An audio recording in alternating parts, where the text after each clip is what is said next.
Lecture du livre des Nombres. En ces jours-là, le Seigneur descendit dans la nuée pour parler avec Moïse. Il prit une part de l'esprit qui reposait sur celui-ci, et le mit sur les 70 anciens. Dès que l'esprit reposa sur eux, ils se mirent à prophétiser, mais cela ne dura pas. Or, 2 hommes étaient restés dans le camp. L'un s'appelait Eldad et l'autre Médad. L'esprit reposa sur eux. Eux aussi avaient été choisis.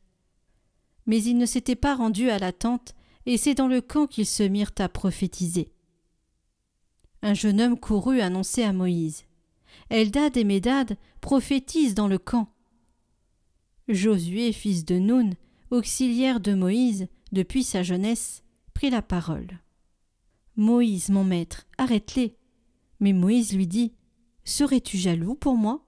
Ah, si le Seigneur pouvait faire de tout son peuple un peuple de prophètes, si le Seigneur pouvait mettre son esprit sur eux.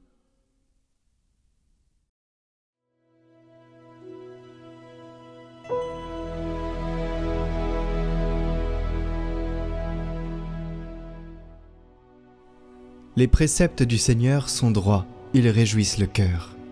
La loi du Seigneur est parfaite, qui redonne vie. La charte du Seigneur est sûre, qui rend sages les simples. La crainte qu'il inspire est pure, elle est là pour toujours. Les décisions du Seigneur sont justes et vraiment équitables.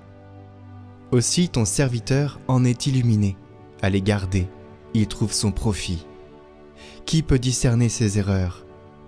Purifie-moi de celles qui m'échappent. Préserve aussi ton serviteur de l'orgueil, qu'il n'ait sur moi aucune emprise. Alors je serai sans reproche, pur d'un grand péché.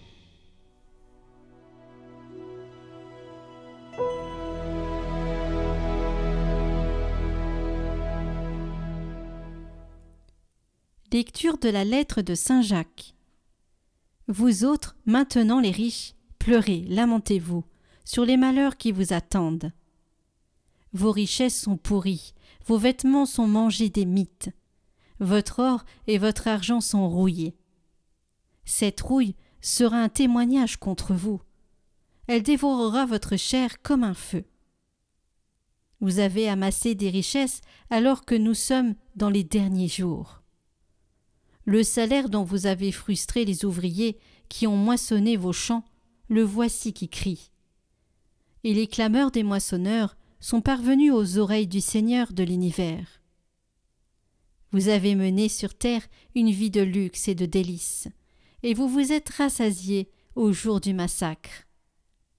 Vous avez condamné le juste et vous l'avez tué, sans qu'il vous oppose de résistance.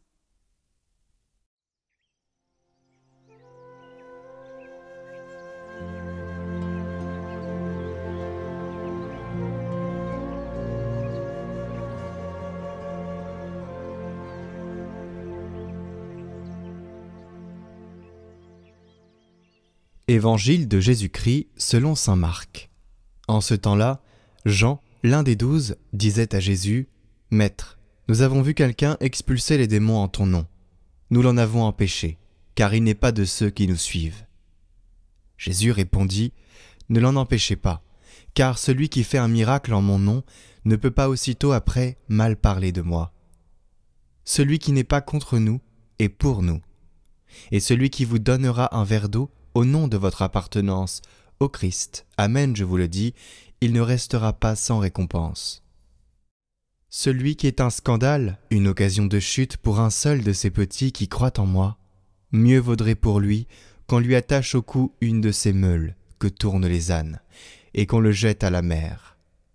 Et si ta main est pour toi une occasion de chute, coupe-la. Mieux vaut pour toi entrer manchot dans la vie éternelle que de t'en aller dans la géhenne avec tes 2 mains, là où le feu ne s'éteint pas. Si ton pied est pour toi une occasion de chute, coupe-le. Mieux vaut pour toi entrer estropié dans la vie éternelle que de t'en aller dans la géhenne avec tes 2 pieds. Si ton œil est pour toi une occasion de chute, arrache-le. Mieux vaut pour toi entrer borgne dans le royaume de Dieu que de t'en aller dans la géhenne avec tes 2 yeux, là où le ver ne meurt pas et où le feu ne s'éteint pas.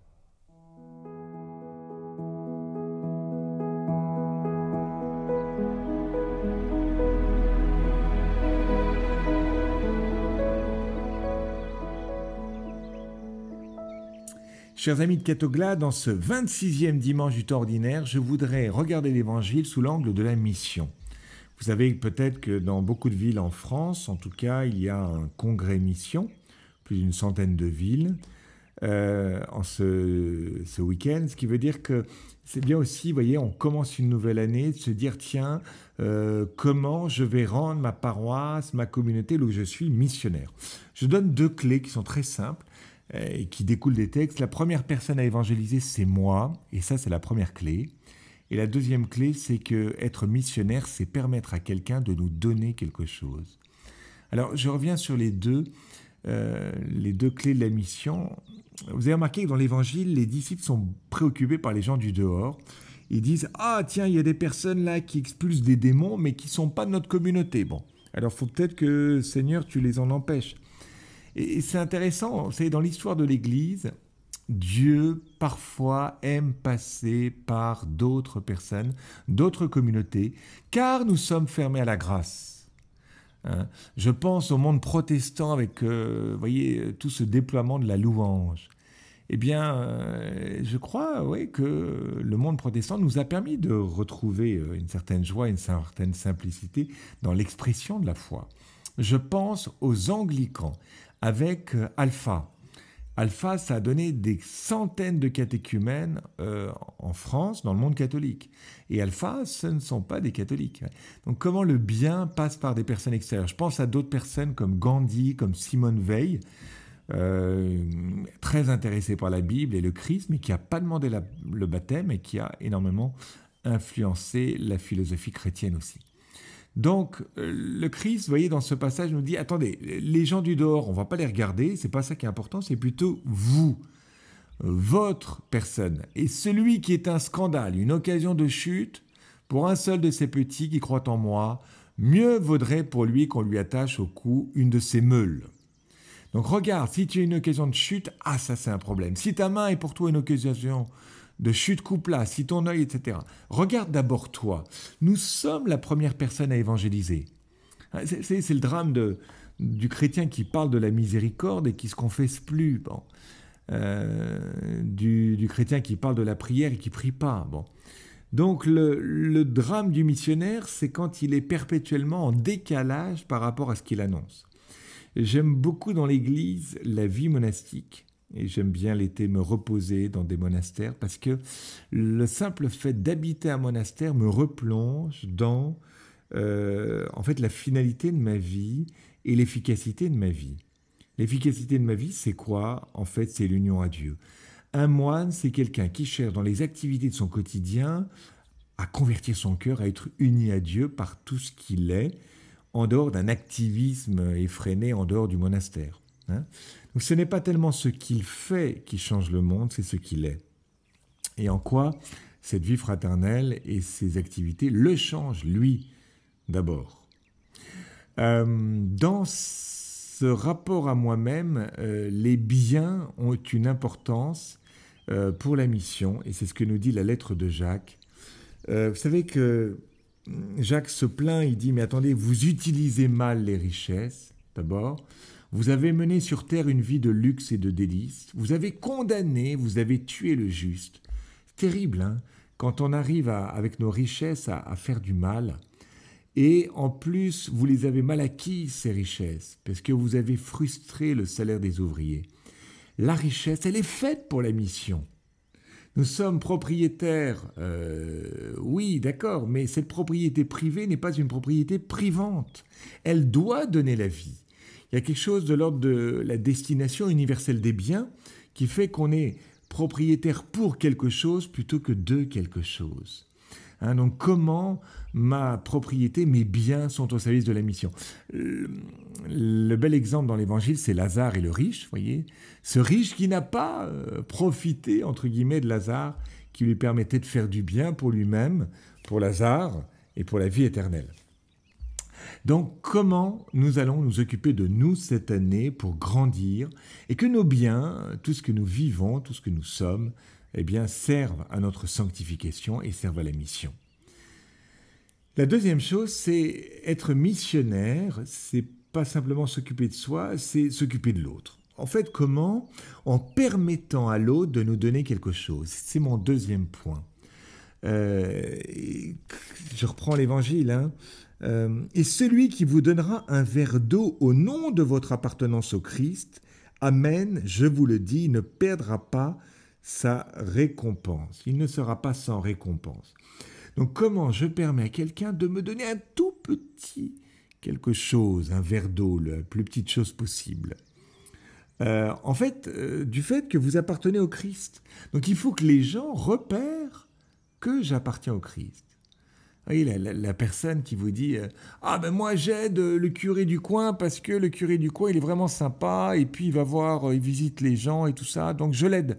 Ah j'ai repeint son église. Alors je vais pas à la messe mais je l'aide. Ou j'aide telle famille parce que cette famille elle est dans le besoin, ils sont vraiment gentils, alors j'ai bien vu c'est des chrétiens mais ils n'ont pas beaucoup de sous, là on va les aider. Mais on va pas à la messe pour autant. » Vous voyez, c'est pas très grave. Ce qui est pointé, c'est qu'en fait, tu permets à quelqu'un de te donner quelque chose. C'est exactement ce que fait Jésus avec la Samaritaine. Il lui dit « donne-moi à boire ». Et donc comment, c'est ma question, comment on donne à l'autre de nous donner quelque chose? Comment on visite les personnes, on prend du temps avec les personnes, elles sont tellement touchées qu'elles sont prêtes à nous donner un coup à boire, à nous donner un verre d'eau quand on passe chez elles. Mais parce qu'on passe chez elles et qu'on s'intéresse à elles. Je pense encore à une personne de l'Arche qui était obligée de conduire une personne avec un handicap pour la messe. Parce que, habituellement, ce n'était pas elle qui le faisait, c'était quelqu'un d'autre. Et là, il y a deux personnes pour conduire cette personne. Et en conduisant cette personne, en faisant ce petit effort, en offrant ce service, eh bien, elle s'est convertie, elle a demandé le baptême. Donc c'est vraiment une question comment, dans l'évangélisation, on rend l'autre acteur. Pourquoi? Parce que l'homme est appelé à, il est fait pour le don désintéressé de lui-même. Donc comment j'appelle, comment je prends du temps pour connaître les personnes, pour repérer les talents, comment je les rencontre, comment je sors de mon groupe, comment aussi, au contact de l'autre, je permets à l'autre de se dévoiler. Vous savez, quand on aime quelqu'un, on se dévoile. Le fiancé, il dévoile ses atouts, ses capacités, ses talents. La fiancée, pareil, quand elle est amoureuse. Et donc, le fait de mettre des personnes ensemble dans un climat qui est sain fait que les gens se mettent en jeu et dévoilent leurs talents. Et c'est vraiment important, je pense. Hein. Il faut qu'on permette aux gens de nous donner quelque chose. Hein. C'est vraiment ce que dit l'Évangile. Hein. Celui qui vous donnera un verre d'eau au nom de votre appartenance au Christ, amen, je vous le dis, il ne restera pas sans récompense. Alors que le Seigneur nous donne cette année, vous voyez, peut-être deux objectifs, de vraiment prendre soin de nous, hein, et de se dire comment je suis un saint, que la vie éternelle, elle commence maintenant, et qu'elle est cette réalité, elle est cette réalité la plus importante. Et puis, ma sanctification va passer par le fait d'aller vers l'autre et de lui dire « donne-moi à boire, offre-moi quelque chose, tu as des richesses, tu as des talents, donne-les, mets-les au service du monde et de l'Église. Et dans ce service, tu découvriras le bon Dieu. » Amen. Chers amis, voici les neuvaines que nous vous proposons en lien actuellement. Je vous rappelle que toutes les prières que nous vous proposons sont des recommandations et il ne s'agit pas de toutes les faire, mais de faire celle qui vous tient à cœur.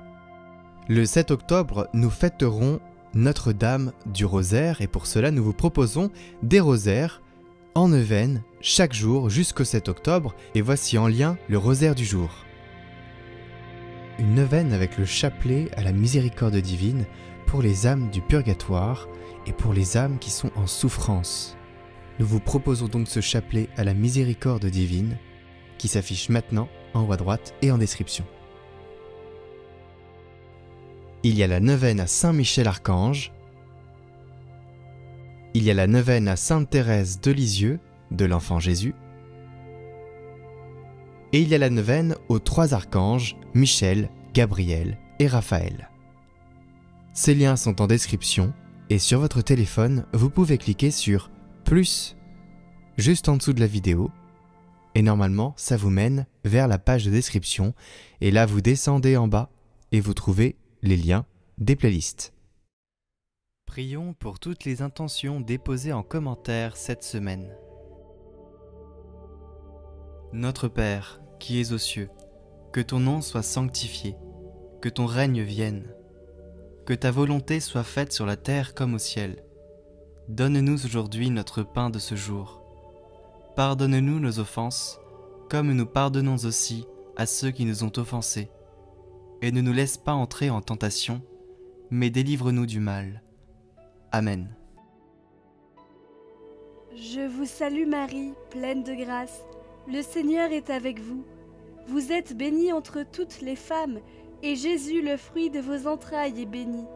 Sainte Marie, Mère de Dieu, priez pour nous pauvres pécheurs, maintenant et à l'heure de notre mort. Amen.